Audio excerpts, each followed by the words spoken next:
নমস্কার বন্ধুরা, রুচির কিচেনে সবাইকে স্বাগত জানাই। আজকের রেসিপি কাঁকরোল ভাজা বা ভাজি। কাঁকরোলের অনেক রেসিপি খেয়েছেন, ভাজা করেও খেয়েছেন, তবে এইভাবে একবার ভাজা করে খেয়ে দেখুন। এইভাবে কাঁকরোল রান্না করলে এই দিয়েই যে কেউ এক থালা ভাত খেয়ে নিতে পারবে। চলুন রেসিপিটা দেখে নেওয়া যাক, আশা করি ভালো লাগবে। এখানে দেখুন আমি 4টে কাঁকরোল নিয়েছি। কাঁকরোলের উপরের খোসাটা ছেঁচে নিয়ে তারপরে এইভাবে পাতলা পাতলা করে কাঁকরোলটাকে কেটে নিয়েছি। এরই সঙ্গে নিয়েছি মিডিয়াম সাইজের একটা আলু।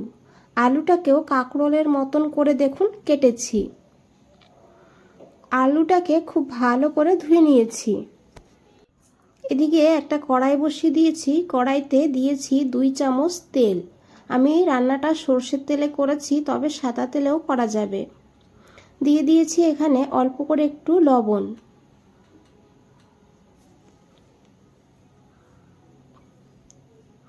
লবণটাকে দিয়ে খুব ভালো করে সব জায়গায় লাগিয়ে দিতে হবে।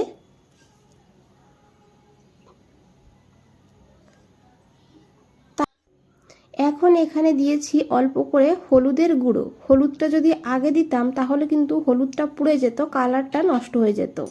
সেই কারণে হলুদটা পরে দিতে হবে, আর হলুদ দেওয়ার সঙ্গে সঙ্গে কাঁকরোলগুলো দিয়ে দিতে হবে।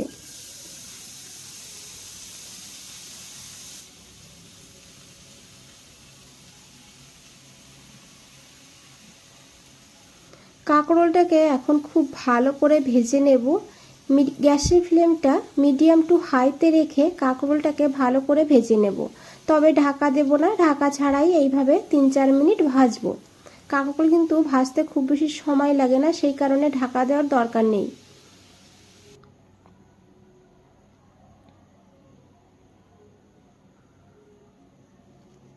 তো দেখুন বন্ধুরা, এখানে কাঁকরোল ভাজা হয়ে গিয়েছে। এখন এই কাঁকরোলগুলোকে তুলে নিতে হবে।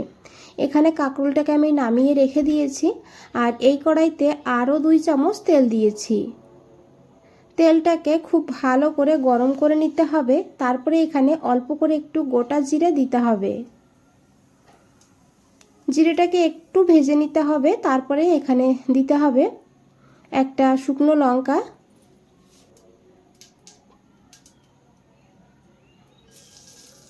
শুকনো লঙ্কাটাকে আমি এইভাবে ছোট ছোট করে ছিঁড়ে দিয়েছি, এতে এর ফ্লেভারটা খুব সুন্দর তেলের সঙ্গে মিশে যাবে। এখন দিয়েছি এখানে পেঁয়াজ কুচি। একটা বড় সাইজের পেঁয়াজ এইভাবে ঝিরিঝিরি করে কেটে নিয়েছি। তার সঙ্গে 2টো কাঁচা লঙ্কা এইভাবে ছোট ছোট করে কেটে দিয়েছি। এখন এই পেঁয়াজটাকে এইভাবে তেলের সঙ্গে একটু নাড়াচাড়া করে মিশিয়ে নেব। পেঁয়াজটাকে কিন্তু একদম লাল করে ভাজবো না, তবে পেঁয়াজের কাঁচা গন্ধ যেন না থাকে সেইভাবে পেঁয়াজটাকে ভেজে নিতে হবে।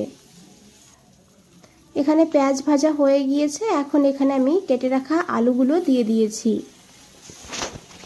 আলুর সঙ্গে যেহেতু পেঁয়াজটা ভাজা হবে, সেই কারণে পেঁয়াজটাকে হালকা ভেজে নিতে হবে। তারপরে আলুর সঙ্গে ভালো করে এইভাবে নাড়াচাড়া করে পেঁয়াজ আর আলুটাকে ভালো করে ভেজে নেব। লো ফ্লেমে ভেজে নিতে হবে, যেহেতু এই রান্নাতে জলের ব্যবহার করব না, তাই গ্যাসের ফ্লেমটা একদম কমিয়ে রেখে রান্নাটা করতে হবে। দিয়ে দিয়েছি এখানে পরিমাণ মতন লবণ, আর দিয়েছি কালার বুঝে হলুদের গুঁড়ো। এখন খুব ভালো করে আবারও মিশিয়ে নিতে হবে। বন্ধুরা, রেসিপিটা দেখতে থাকুন, ভালো লাগবে। আর ভালো লাগলে অবশ্যই একটা লাইক করে দেবেন, চ্যানেলটাকে সাবস্ক্রাইব করে পাশে থাকবেন, কমেন্টসে জানাবেন কেমন লেগেছে। তো দেখুন, এখন ঢাকা দিয়ে প্রায় 3-4 মিনিট রেখে দেবো লো ফ্লেমে। 4 মিনিট পর ঢাকনাটা সরিয়ে নিয়েছি।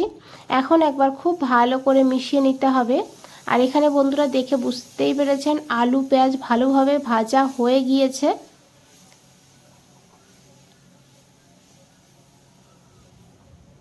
এখন এখানে দিয়ে দিতে হবে ভেজে রাখা সেই কাঁকরোলগুলো।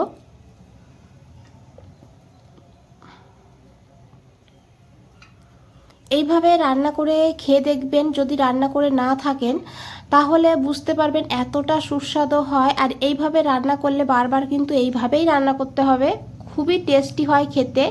গরম ভাতে আর কিচ্ছু লাগবে না এই রেসিপি থাকলে। এখানে আমি সামান্য একটু চিনি দিয়েছি। চিনিটা পুরোপুরি অপশনাল, তবে দিলে খেতে ভালো হবে।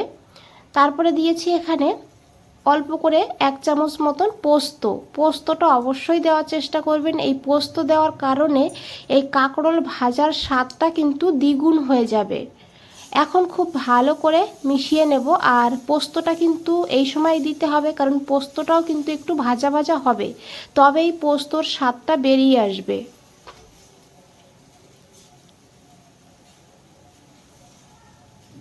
তো দেখুন বন্ধুরা, খুব ভালো করে মিশিয়ে নিয়েছি। আর এখন এখানে দিয়েছি একটা কাঁচা লঙ্কা এইভাবে ছোট ছোট করে কেটে, তারপরে ঢাকা দিয়ে আবারও 3-4 মিনিট রেখে দিয়েছি লো টু হাই ফ্লেমে। 4 মিনিট পর ঢাকনাটা সরিয়ে নিয়েছি। এখন একবার খুব ভালো করে মিশিয়ে নেব। রান্নাটা করতে কিন্তু খুব বেশি সময় লাগে না, খুবই সাধারণ রান্না, তবে খেতে কিন্তু অসাধারণ হয়। তো দেখুন কাঁকরোল আলু সিদ্ধ হয়ে গিয়েছে এখানে, আর রান্না কিন্তু এখানে হয়ে গিয়েছে। আশা করি দেখে বুঝতেই পেরেছেন কতটা সাধারণ রান্না, তবে খেতে কিন্তু অসাধারণ হয়, বলে বোঝানো যাবে না। একবার হলেও রান্না করে খেয়ে দেখবেন। বন্ধুরা, আজ তাহলে এই পর্যন্তই, ফিরে আসছি নতুন কোনো রেসিপি নিয়ে। ভালো থাকবেন, সুস্থ থাকবেন, সবাইকে অনেক অনেক ধন্যবাদ এত সময় ধৈর্য ধরে রেসিপিটা দেখার জন্য।